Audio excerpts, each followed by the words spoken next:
صارخا لسيادة العراق وإقليم كردستان من قبل دول الجوار. ومن الواضح لحضراتكم إن الإدانة وتشكيل اللجان التحقيقية لن تعد كافية ولا تنجح في إثبات هذه الانتهاكات، فندعوكم كمجلس نواب عراقي لاتخاذ موقف تشريعي مناسب يمنع هذه الانتهاكات ويدينها، ويطالب الجمهورية الإسلامية الإيرانية ودولة تركيا بإيقاف انتهاكها للأعراف الدولية وعلاقات حسن الجوار، ونطالبهم بدعم الاستقرار في المنطقة وتعزيز أمنها.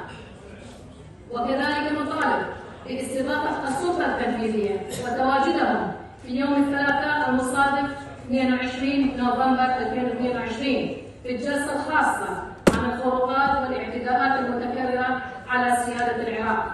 وكذلك نطالب السلطة التنفيذية باتخاذ موقف جدي وعملي يصون سيادة البلد، وباتخاذ ما تراه مناسبا لإيقاف هذه الهجمات أيا كانت ومن أي دولة تنتهك السيادة العراقية.